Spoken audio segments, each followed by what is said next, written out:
সুপ্রিয় শিক্ষার্থীবৃন্দ, আসসালামু আলাইকুম। আশা করছি আমরা সবাই ভালো আছি। আমরা পূর্বের ক্লাসগুলোতে আমাদের নবম দশম শ্রেণীর যে বইটি আছে সে নবম শ্রেণীর বইয়ের প্রথম অধ্যায় অর্থাৎ সেট অধ্যায়ের আমরা 3টে ক্লাস করেছি। আমরা আজকের ক্লাসে তোমাদেরকে সবাইকে আমি স্বাগত জানাচ্ছি। আমি শেখ মোহাম্মদ মহিউদ্দিন, তোমাদের ম্যাথ টিচার, এবং তোমাদের সবাইকে আমি স্বাগত জানাচ্ছি আমাদের আজকের ক্লাসে।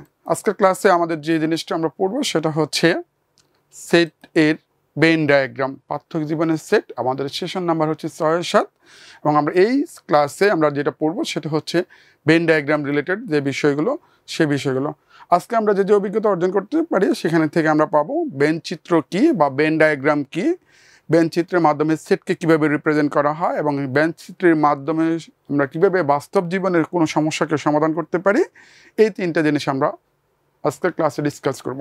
আশা করছি আমরা সবাই মনোযোগ দিয়ে ক্লাসটা শুনবো। যে কোনো সমস্যার জন্য পরবর্তীতে আমাদের শ্রেণী শিক্ষককে আমরা জানাবো যে এই টপিক্সটার এই অংশটুকু আমি বুঝতে পারিনি, তাহলে আমরা নিশ্চয়ই পরে তোমাদের সলভিং ক্লাসে সেই জিনিসটা নিয়ে ডিসকাস করব। সো আমরা আজকের ক্লাসটা শুরু করতে চাই। চলো প্রথম আমরা জানতে চাই বেন সম্পর্কে কি, কারণ আমরা বলছি বেন ডায়াগ্রাম, সেই বেন ডায়াগ্রামটা একজন মানুষের নাম অনুসারে হয়েছে। তার নাম হচ্ছে জন বেন। এই জন বেনের নাম অনুসারে বলা হয় যে বেন ডায়াগ্রাম বা বেন চিত্র। এই বেন নিয়ে কিছু কথা আছে, সে কথাগুলো যদি আমরা একটু শুনি, সে কী করেছেন বা আসলে তার সম্পর্কে ইন্টারেস্টিং ফ্যাক্ট কী হতে পারে, সেটা হলো জন বেনের ফ্যামিলি সার্চ করতে চার্চে, খ্রিস্টানদের চার্চে। সে নিজেই একজন অনেক দিন ধরে এই চার্চে কাজ করেছে হেল্পিং হ্যান্ড হিসাবে।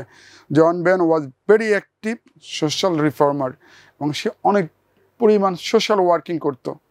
বিভিন্ন বিষয় নিয়ে, সামাজিক বিষয়গুলো নিয়ে অনেক বেশি আন্দোলন, অনেক বেশি কাজকর্ম করতেন। And he was active member of local civic society. মানে একেবারেই আমাদের যদি এলাকার মতো বলি আমরা, তাহলে গ্রামের মতো বলতে পারি সে গ্রামের মেম্বার ছিল। শহরে বললে আমরা বলতে পারি পৌরসভার কাউন্সিলর ছিল বা সিটি কর্পোরেশনের কাউন্সিলর ছিল, এবং সে প্রচুর পরিমাণ আন্দোলন, রাজনীতির সাথে জড়িত ছিলেন। He was a big supporter of women voting rights, কারণ এর আগে পৃথিবীর অনেক দেশেই কিন্তু মেয়েদেরকে ভোট দেওয়ার সুযোগ ছিল না, মেয়েদেরকে মানুষ হিসেবে গণ্য করতো না খ্রিস্টিয়ান কমিউনিটিতে।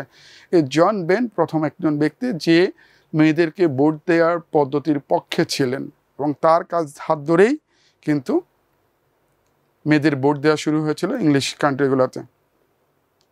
জন বেনের যে বেন ডায়াগ্রাম, সে বেন ডায়াগ্রাম কাকে বলে, একেবারে যদি আমরা স্পেসিফিক তার ডেফিনেশনটা ধরতে চাই, সে ডেফিনেশন হচ্ছে এই type of diagram that use overlapping circles two represent a logical relation between a specific thing.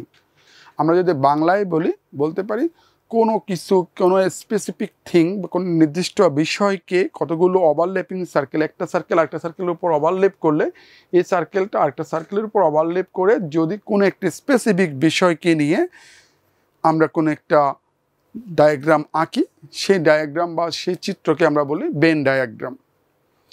এখানে দুজন মানুষ দেখা যাচ্ছে, একজন মানুষ, একজন মানুষ। এই মানুষের কিছু চিন্তাধারা, এই মানুষের কিছু চিন্তাধারা যদি একই হয় তাহলে এই জায়গাটাই হবে কমন অংশটুকু। এই অংশটুকু হচ্ছে তাদের কমন চিন্তাধারার অংশটুকু, এটা হচ্ছে তার নিজস্ব চিন্তাধারার অংশটুকু, আর এই অংশটুকু হচ্ছে তার নিজস্ব অংশটুকু, এই অংশটুকু। সো আলটিমেটলি আমরা বলতে পারি দুইজন মানুষের চিন্তাধারার ভিতর অনেক কিছু মিল না থাকলেও কিছু না কিছু মিল থাকবে, সে মিল অংশটুকু হচ্ছে এই অংশটুকু।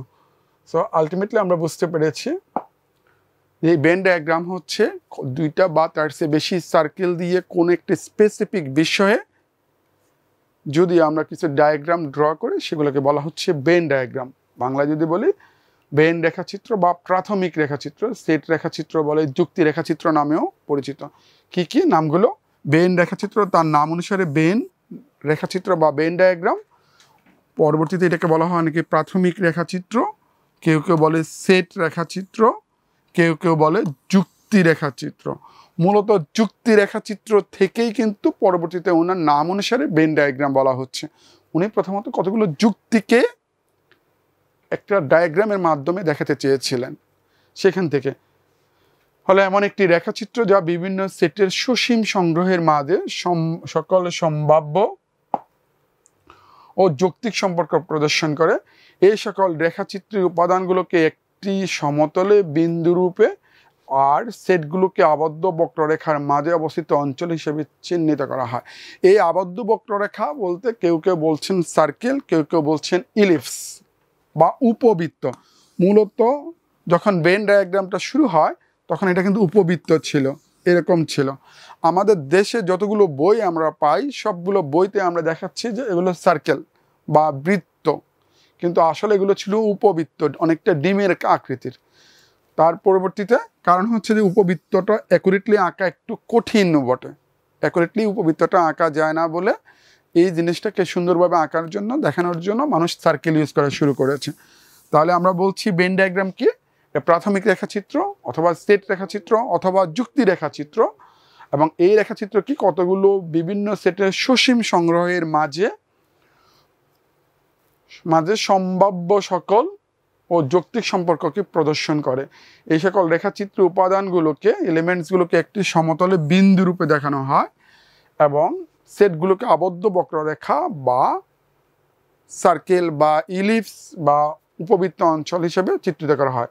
একটি ভেন রেখাচিত্রে কতিপয় অধিক্রমণকারী আবদ্ধ বক্ররেখা সাধারণত বৃত্ত থাকে এবং প্রতিটি বক্ররেখা এক একটি সেটকে নির্দেশ করে। দ্যাট মিনস এটা একটা সেট, এটা একটা সেট, অথবা আমরা যদি এখানে বলি এটা একটা সেট এ, এটা হচ্ছে সেট বি, আর এটা হচ্ছে সেট সি। তিনটা সেট আমরা বলছি। তাহলে এ সেটের এলিমেন্টগুলো কি কি? 1 2 5, বি সেটের এলিমেন্ট হচ্ছে 1 6 এবং সি সেটের এলিমেন্ট হচ্ছে 4 7।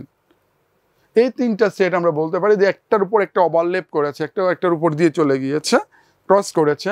এবং এই সেটের এলিমেন্টগুলো হচ্ছে 1 2 5, কতগুলো নির্দিষ্ট বিন্দু, এবং এই পুরা আবদ্ধ অংশটুকে বলা হচ্ছে সেট এ। এই অংশটুকুকে বলা হচ্ছে সেট এ।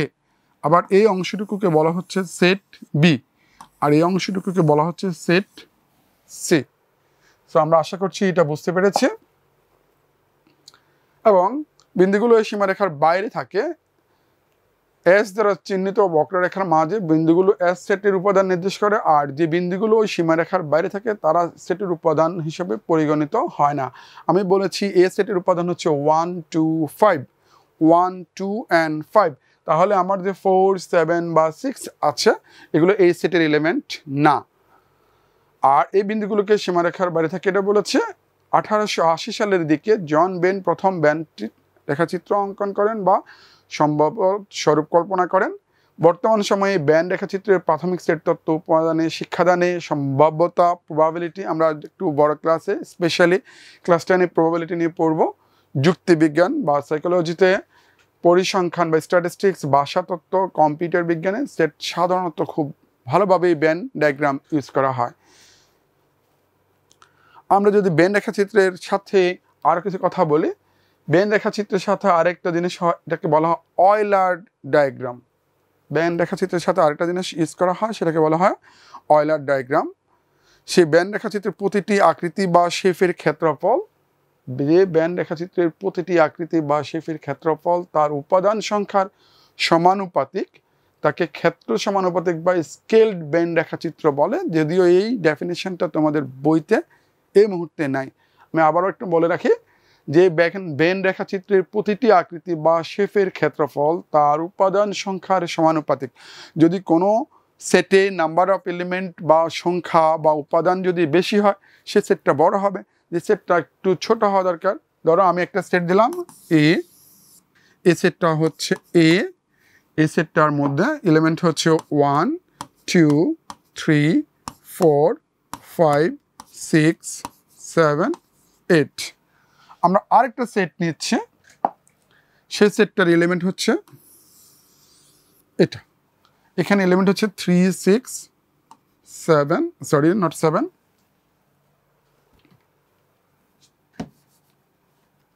আমরা বলতে পারি এ সেটের এলিমেন্ট হচ্ছে 9 10। তাহলে এ বি সেটের এলিমেন্ট হচ্ছে মাত্র 4টা, আর এ সেটের এলিমেন্ট হচ্ছে 2টা 4টা 6টা 8টা, আর এখানে হচ্ছে 4টা। তাহলে এ সেটটার সাইজ হবে বি সেটের সাইজ থেকে যদি বড় হয় তখন আমরা বলি এই ধরনের রেখাচিত্রগুলো বা ভেন ডায়াগ্রামগুলোকে আমরা বলি স্কেলড ভেন রেখাচিত্র বা ক্ষেত্র সমানুপাতিক ভেন রেখাচিত্র।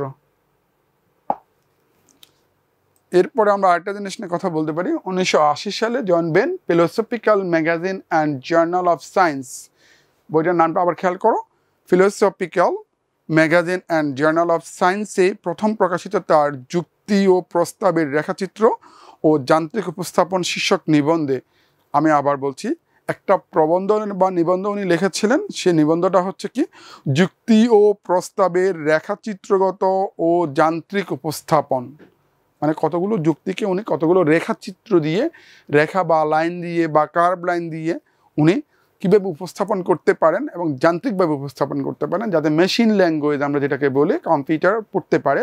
এই জন্য যে একটা নিবন্ধ লিখেছিলেন, সেই নিবন্ধে তিনি প্রথমত বেন ডায়াগ্রাম নিয়ে কথা বলেছিলেন। এই নিবন্ধে রেখাচিত্র দ্বারা যুক্তি ও উপস্থাপনের বিভিন্ন উপায় বর্ণনা করা হয়। ফ্রাঙ্ক রুস্কি ও মার্ক ওয়েস্টেনের মতে আনুষ্ঠানিকভাবে যুক্তিবিজ্ঞানের এই ধরনের রেখাচিত্র ব্যবহারের ইতিহাসের খোঁজ পাওয়া সহজ নয়, মানে এটি প্রথম ছিল।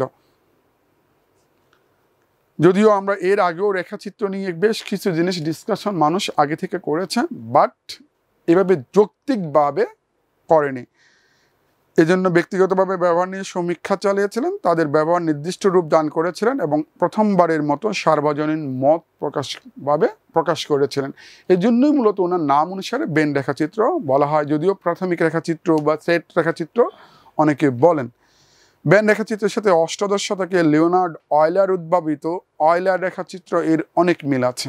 আমি আবার বলছি, এতক্ষণে আমরা বেন রেখাচিত্র নিয়ে কথা বলছি, যদিও তোমাদের বইতে অয়লার রেখাচিত্র নিয়ে কোনো কথা নেই, কিন্তু অয়লার রেখাচিত্র নিয়ে একটু ডিসকাস করার প্রয়োজন আছে, বিকজ দুইটা কিন্তু প্রায় সেম, কিন্তু দুইটার মতো সামান্য মৌলিক পার্থক্য আছে। সেই মৌলিক পার্থক্যটা যদি আমরা বুঝতে পারি, তাহলে কোনটা অয়লার রেখাচিত্র কোনটা বেন রেখাচিত্র সেটা আমরা বুঝতে পারবো। এই প্রসঙ্গে অ্যামি ব্যারন উল্লেখ করেছিলেন, অয়লারের পূর্বে লিবনিজকে বলা হয় দ্য প্রিন্স অফ ম্যাথামেটিশিয়ান। সেই প্রথম ক্যালকুলাস বই বা ওপরে লেভেলের যতগুলো ম্যাথমেটিক্স রিলেটেড বই আছে সবগুলো উনারই লেখা। উনি এবং নিউটন এই দুজনকে বলা হয় ম্যাথমেটিক্সের মূল ভিত্তি, আর গাউস, নিউটন, লিবনিজ এই তিনজন। যদি এর বেশিরভাগ অপ্রকাশিত থেকে গিয়েছিল। এছাড়া তিনি লক্ষ্য করেন যে পূর্ব ত্রয়োদশ শতাব্দীতে রামন লুল ও অয়লারের মতো রেখাচিত্র তৈরি করেছিলেন। তাহলে বেন রেখাচিত্রের নিয়মগুলো কি কি আমরা একটু শিখি। বেন রেখাচিত্র একই সমতলে অবস্থিত। তাহলে আমরা আগে একটা কথা বলেছিলাম, বেন রেখাচিত্র এবং অয়লার রেখাচিত্র মোটামুটি এই কাছাকাছি। আমরা দেখবো আসলে বেন রেখাচিত্রের সাথে অয়লার রেখাচিত্রের ডিফারেন্সটা কোথায়। তার আগে আমরা বেন রেখাচিত্রের লেখার জন্য যে নিয়মগুলো আছে সে নিয়মগুলো একটু শিখে নিই। বেন রেখাচিত্রে একই সমতলে অবস্থিত কয়েকটি সাধারণ আবদ্ধ বক্ররেখা একটার সাথে একটা সাধারণ মানে কমন থাকবে, ওভারল্যাপিং করবে, একটার উপর একটা ওভারল্যাপ করবে, রেখাচিত্র এলাকা দিয়ে গঠিত। লুইসের মতে এসব রেখাচিত্রের মূলনীতি হলো নির্দিষ্ট এলাকা দিয়ে প্রকাশিত শ্রেণী বা সেটগুলোর একে অন্যের সাথে এমন সম্পর্কে থাকবে যেন এসব শ্রেণীর মধ্যে সকল যৌক্তিক সম্পর্ক একই রেখাচিত্র দ্বারা সূচিত করা যায়। মানে একটা মাত্র লজিকগুলোকে নিয়ে কাজ করা যেতে পারে বা দুইবার ততোধিক লজিক নিয়ে কাজ করা যেতে পারে, কিন্তু এলিমেন্টগুলো সেম থাকবে। যার মানে রেখাচিত্রের প্রাথমিক অবস্থায় শ্রেণীগুলোর মধ্যে যে কোনো সম্ভাব্য স্থাপনের সুযোগ থাকে এবং ওই নির্দিষ্ট এলাকা ফাঁকা নাকি ফাঁকা না তার উপর ভিত্তি করে প্রকৃত সম্ভাব্য সম্পর্ক ঠিক করা হয়। আর বেন রেখাচিত্র অয়লার রেখাচিত্রেরই অনুরূপ, তবে n সংখ্যক উপাদান নিয়ে গঠিত বেন রেখাচিত্রের জন্য অবশ্যই, আমি আবার বলছি, n সংখ্যক উপাদান নিয়ে কোনো বেন ডায়াগ্রামে যদি উপাদান সংখ্যক n হয়, তবে তার জন্য 2n সংখ্যক ক্ষেত্র অবশ্যই থাকবে। প্রকল্পিত সম্ভাব্য এলাকা থাকবে যার প্রতিটি উপাদান সেটের অন্তর্ভুক্ত বা বর্জনের সমন্বয়ে গঠিত হবে। এই সব এলাকাগুলোর মধ্যে হয়তো কোনো এলাকায় কোনো এলিমেন্ট নাও থাকতে পারে, কিন্তু এলাকা ঠিক থাকবে। অয়লার রেখাচিত্র শুধু প্রদত্ত কোনো প্রসঙ্গ বা পরিস্থিতির জন্য আসলে সম্ভব এমন এলাকাগুলো অন্তর্ভুক্ত থাকে। বেন রেখাচিত্র কোনো ছায়াময় এলাকা ফাঁকা অঞ্চল প্রকাশ করতে পারে যেখানে অয়লার রেখাচিত্র অনুরূপ অঞ্চলটির রেখাচিত্রের মধ্যে থাকে না। আমরা একটা বেন রেখাচিত্র দেখাচ্ছি যে এ বি সি তিনটা সেট আছে, তিনটা সেটের মধ্যে কমন এলিমেন্ট হচ্ছে এ এবং বি। আমি যদি দুইটা সেট ধরি, এ সেটটাকে আমি ধরেছিলাম এ সেটটাকে আমি যদি ধরি বি সেট, এটা হচ্ছে আমার বি সেটটা, আর এটা ছিল আমার এ সেটটা, আর যদি আমি এটাকে যদি সি সেট ধরি, তো খেয়াল করে দেখো এ সেটের ভিতরে 1 2 5, আর বি সেটে হচ্ছে 1 and 6, আর সি সেটে হচ্ছে এলিমেন্ট 4 7। দেখো এ এবং বি সেটের মধ্যে কমন একটা এলিমেন্ট আছে, সেটা হচ্ছে 1। এ এবং বি সেটের কমন এলিমেন্ট হচ্ছে 1, বাট এ এবং সি সেটের মধ্যে এই এলাকাগুলোর ভিতরে কোনো এলিমেন্ট নাই, এবং বি এবং সি এর মধ্যেও কোনো কমন এলিমেন্ট নাই। কিন্তু কমন এলিমেন্ট না থাকলে কি হবে, কিন্তু তাদের এই অঞ্চলটা দেখানো হচ্ছে, এই জিনিসটা একটু খেয়াল রাখতে হবে। আর আমরা যদি এই একই রেখাচিত্রের জন্য আমরা যদি অয়লার ডায়াগ্রামটা দেখি, অয়লার ডায়াগ্রামটা কেমন হবে, এটা হচ্ছে বেন চিত্র। আর এরপরে যদি আমরা অয়লার ডায়াগ্রামটা দেখি, দেখো এখন আমরা দেখাচ্ছি দুইটা ডায়াগ্রাম, একটা হচ্ছে এ সেট, এটা হচ্ছে বি সেট, এটা হচ্ছে সি সেট। দেখো এ এবং বি এর মধ্যে কমন এলাকা 1কে আইডেন্টিফাই করা হয়েছে, বাট সি সেট যেহেতু কোনো কমন এলিমেন্ট নাই সেজন্য আলাদা হয়ে গেছে। এবং এতে দেখো এরিয়াগুলো হচ্ছে 1টা 2টা 3টা 4টা 5টা 6টা 7টা, আর আমরা পুরাটা যদি একসাথে ধরি তাহলে এই একটা 8টা, টোটাল 8টা এরিয়া। আর এখানে দেখো এরিয়া হচ্ছে 1টা 2টা 3টা 4টা এরিয়া। সো এইখানে 2 টু দি পাওয়ার n সংখ্যক এরিয়া আমরা পাই নাই। 3টা সেট এরিয়া পাচ্ছি 4টা, 3টা সেট এরিয়া পাচ্ছি 8টা। তাহলে 3টা উপাদান এ বি সি, 3টার জন্য যখন আমরা বেন ডায়াগ্রাম ড্র করব, তাহলে মিনিমাম 8টা এরিয়া থাকবে, ওভারল্যাপিং এরিয়া থাকবে। একটু খেয়াল করি আমরা আবার, 1 2 3 4 5 6 7, আর এই সবগুলোর বাইরে একটা 8। আর এই অয়লার ডায়াগ্রামে এরিয়া হচ্ছে 1 2 3 4, আর সবার বাইরে একটা ধরলে 5।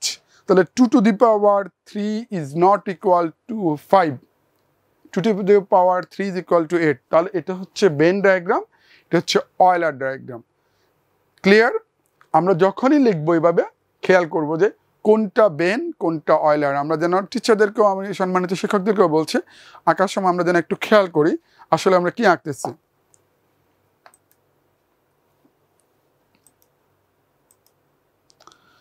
আমরা ধরে নিচ্ছি দুইটা সেট এ ও বি, যে কোনো দুইটা সেট, এর জন্য A union B, A intersection B, A minus B এবং এ কমপ্লিমেন্ট সেটের বেন চিত্র আঁকো। আমরা আঁকতে চাই 3টা জিনিস, যে কোনো দুইটা সেট আমরা ধরে নিয়েছি।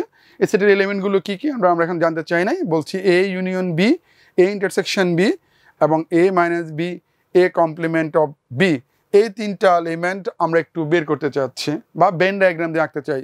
তাহলে আমরা যদি প্রথমটা আঁকি, একটু খেয়াল করে দেখি, এখানে যে 4টা সেট দেখানো হচ্ছে, প্রথমটা হচ্ছে A union B, A intersection B, A minus B, A complement set. তাহলে এ সেটটা হচ্ছে মূলত এই জায়গা থেকে শুরু করে এই জায়গাটা হচ্ছে এ সেট, এই জায়গাটা হচ্ছে বি সেট। তাহলে এ ইউনিয়ন বি সেট বলতে আমরা বুঝি normally A union B is a set of x such that x belongs to A অথবা এক্স বিলংস টু বি। সে এক্সটা এতেও থাকতে পারে, বিতেও থাকতে পারে। তাহলে এর এলিমেন্টগুলো হচ্ছে এই জায়গাটা, সেটা হচ্ছে এ, বিতে থাকতে পারে, তাহলে এই জায়গাটা হচ্ছে বি, তাহলে এই জায়গাটা হচ্ছে পুরোটা হচ্ছে এ ইউনিয়ন বি, দুইটা সেট। তাহলে আমরা যদি বলি A intersection B, A intersection B সেটের ডেফিনেশন ছিল x such that x belongs to A এবং x belongs to B।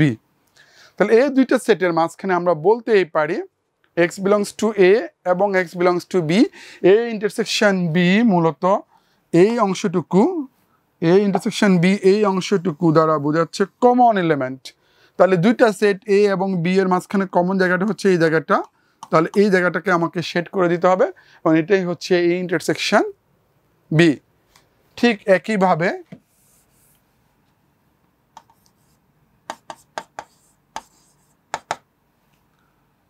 আমরা যদি বলি এ minus B, A minus B এটা একটা সেট, এ সেটের এলিমেন্ট হচ্ছে x such that x belongs to a এবং x does not belongs to b। মানে x হচ্ছে a মাইনাস বি একটা সেট, হচ্ছে এমন একটা সেট যে সেটের এলিমেন্টগুলো এতে থাকবে বাট বিতে থাকতে পারবে না। তাহলে আমরা যদি সেটটাকে বলছিলাম এ সেট, এটাটুকু হচ্ছে এ সেট আর এই জায়গাটা হচ্ছে বি সেট। এ সেট থেকে বি সেটের অংশটুকু বাদ দিয়ে দিলে আমরা যেটা পাবো সে অংশটুকু হচ্ছে এই অংশটুকু। তাহলে এই অংশটুকু হচ্ছে এ মাইনাস বি সেটের বেন ডায়াগ্রাম।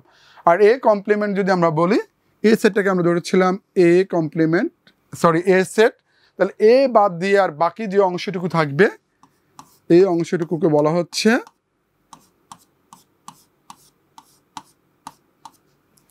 এই যে আমি সেট করেছি সেই অংশটুকু বলা হয় এ কমপ্লিমেন্ট সেট। আশা করি আমরা সবাই বুঝতে পেরেছি এ কমপ্লিমেন্টের ডেফিনেশনটা কি ছিল। তাহলে আমরা যদি একটু লিখি, A complement is a set of x such that x does not belongs to A এবং x belongs to universal set U. তাহলে এই চারটা ডেফিনেশন আমরা যখন সেটের অপারেশন পড়েছিলাম তখন এই চারটে সেটের অপারেশনগুলো আমরা মেমোরাইজ করেছিলাম বা শিখেছিলাম। এই চারটা অপারেশনে আমরা এখন ইউজ করেছি। তো সুপ্রিয় শিক্ষার্থীবৃন্দ, আমরা যদি বেনের ডায়াগ্রামগুলোর কাজ নিয়ে কথাগুলো বলি, আমরা এই ডায়াগ্রামগুলো নিয়ে কাজ করতে পারি। এ বি সি যে কোনো তিনটা সেটের জন্য এ ইন্টারসেকশন বি কমপ্লিমেন্ট বের করতে বলতে পারি। এ ইন্টারসেকশন বি খেয়াল করে দেখি, এটা হচ্ছে এই ইন্টারসেকশন বি সেটটা কতটুকু, এই ইন্টারসেকশন বি হচ্ছে আমার এই অংশটুকু। তাহলে এই ইন্টারসেকশন বি কমপ্লিমেন্ট কতটুকু কোনটা হবে, এটা বাদ দিয়ে আর যেটা থাকবে সেটা হচ্ছে ইন্টারসেকশন বি। দ্যাট মিনস আমার এই গ্রিন কালারের বা সরি ব্লু কালারের শেডেড পোর্শনটাই হচ্ছে আমার এ ইন্টারসেকশন বি কমপ্লিমেন্ট। খেয়াল করো, ইয়েলো কালার বা হলুদ কালারের অংশটুকু হচ্ছে এ ইন্টারসেকশন বি, আর এই ইন্টারসেকশন বি বাদে বাকি যে অংশটা থাকবে সেটাই হচ্ছে আমার জন্য এই অংশটুকু হচ্ছে এই ইন্টারসেকশন বি। খেয়াল করি এই অংশটুকু হচ্ছে এই ইন্টারসেকশন বি, এই অংশটুকু হচ্ছে আমার এই ইন্টারসেকশন বি, আর এই অংশটুকু বাদ দিলে আর যেটা থাকবে বাকি অংশটুকু হচ্ছে, আমি যদি রেড কালার করে দিই এই রেড কালার অংশটুকু, এই যে বাকি অংশটুকু এই অংশটুকু হচ্ছে রেড কালার অংশটুকু হচ্ছে আমার এই intersection B, intersection B complement. ঠিক আর একটা সেটের জন্য যদি আমরা বলি, এখানে বলা হচ্ছিল A intersection B union C. এটা যদি আমরা একটু বের করতে চাই, A intersection B union C, প্রথমত আমাকে দুইটা সেট নিতে হবে। যে দুইটা সেটের মধ্যে আমার ফার্স্ট কাজ হচ্ছে A intersection B union C বের করতে হবে। তাহলে আমাদের ফার্স্ট কাজ হচ্ছে আগে বি ইউনিয়ন সিটা আমরা একটু দেখাবো। বি ইউনিয়ন সি করে তারপর আমরা যদি তিনটা সেট নিই, আগে তিনটা সেট নিয়ে নিলাম। একটা হচ্ছে এ সেটটা হচ্ছে বি সেট আর এটা হচ্ছে C set. A B C তিনটার সেট নিলাম। এখন আমার কাজ হচ্ছে first of all B union C অংশটুকুকে ওভারল্যাপ করা। তাহলে বি ইউনিয়ন সি এটা হচ্ছে, আমরা যদি বলি এই যে শেড পোর্শনটুকু এটা হচ্ছে বি আর এটা হচ্ছে সি।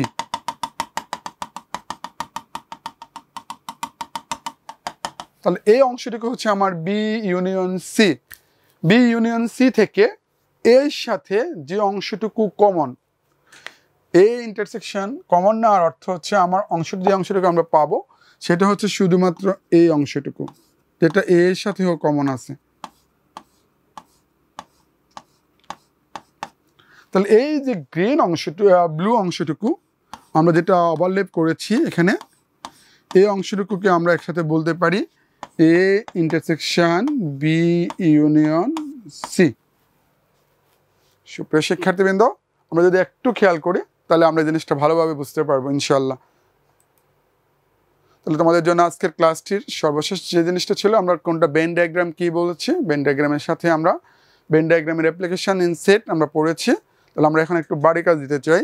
সে বাড়ি কাজগুলো যদি দিতে চাই সেটা হতে পারে কি, একটু লিখে নাও। তোমার অনুশীলন বইয়ের 27 নম্বর পৃষ্ঠায় দেওয়া অনুশীলনীর 7 এবং 8 নম্বর অঙ্কগুলো করবা, করে তোমার শ্রেণীর শিক্ষককে দেখাবা। সে অঙ্কগুলো কি কি? সে অঙ্কগুলো হচ্ছে বেন চিত্রের মাধ্যমে দেখাও যে কোনো সেট ABC এর জন্য A union B complement is equal to A complement intersection B complement. Venn চিত্রের মাধ্যমে তোমাকে দেখাতে হবে। B হচ্ছে B intersection C complement is equal to B complement union C complement.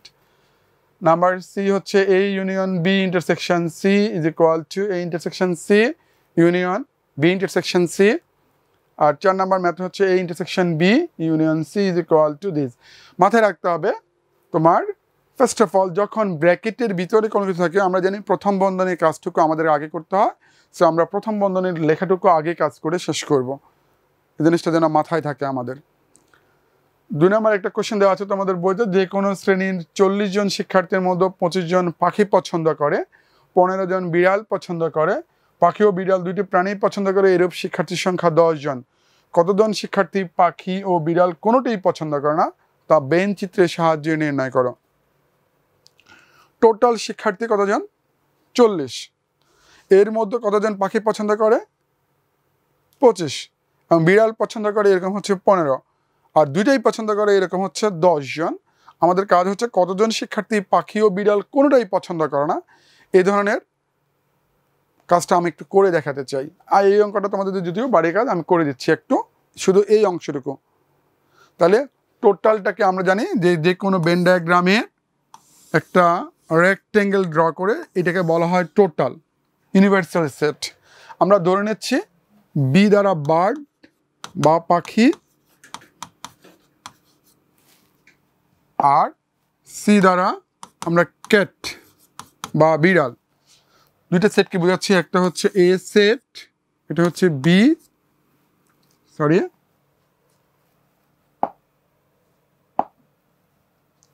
আমরা এটাকে ধরতেছি বার্ড, আর আটা সেট ধরতেছি আমরা সেট সি, এটা হচ্ছে ক্যাট। যারা বার্ড পছন্দ করে তারা হচ্ছে বি সেটের ভিতরে থাকবে, যারা ক্যাট পছন্দ করে তারা সি সেটের ভিতরে থাকবে। বার্ড মানে পাখি, সি মানে ক্যাট মানে বিড়াল পছন্দ করে। দুইটাই পছন্দ করে এরকম শিক্ষার্থীর সংখ্যা 10 জন। আমি আগে লিখে নিলাম, দুইটাই পছন্দ করে এরকম শিক্ষার্থীর সংখ্যা 10 জন। আর এই দুইটার ভিতরে শুধু বার্ড পছন্দ করে এরকম শিক্ষার্থীর সংখ্যা কতজন? তোমাদের বইতে একটু দেখো।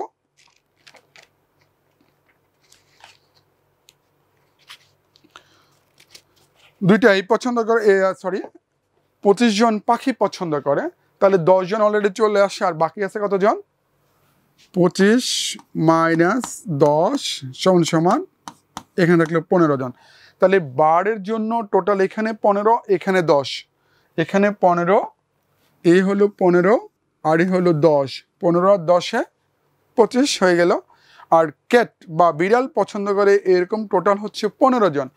এই জায়গাটাতে যারা আছে তারা তো বিড়ালও পছন্দ করে, যেহেতু দুইটাই পছন্দ করে, তাহলে 10 জন এখানে চলে আসলো, আর 15 জন হওয়ার জন্য আর লাগবে 5 জন।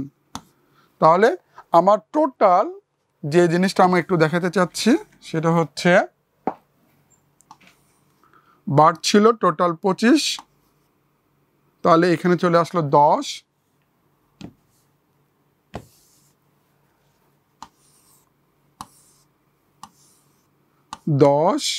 এখানে ছিল 15, আর এখানে হচ্ছে 5। তাহলে বার্ড টোটাল 15 + 10 25, আর ক্যাট বা বিড়াল 10 + 5 15। তাহলে দুইটাই পছন্দ করে, একটা বার্ড অথবা দুইটা অথবা যে শুধুমাত্র ক্যাট এরকম পছন্দ করে। টোটাল কত হলো? 15 + 10 + 5 সমান 15, 10-এ 25, 25-এর 5-এ 30 জন। আমার টোটাল ছিল 40, 40-এর ভিতরে আর 30 জন যদি কোনো না কোনো পাখি পছন্দ করে তাহলে আর বাকি আছে 10 জন। এই 10 জন কোনোটাই পছন্দ করে না, না বিড়াল না পাখি।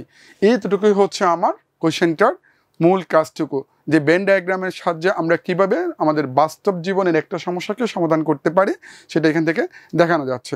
তোমাদের পাঠ্য বইতে 3টা সমস্যা দেওয়া আছে, পেজ নাম্বার 21, 22 বা 20, 21, 22। এই 3টে সমস্যা একটু সুপ্রিয় শিক্ষার্থী তোমাদেরকে রিডিং পড়ার জন্য অনুরোধ করছি। এখানে 3টা সমস্যার মধ্যে একটা হচ্ছে মৌমাছি এবং পিঁপড়ার বৈশিষ্ট্য নিয়ে, দুইটার কিছু কমন বৈশিষ্ট্য আছে, 6টা পা, ডানা আছে, ডানা নেই, রানী দ্বারা পরিচালিত হয় না, এটা নিয়ে।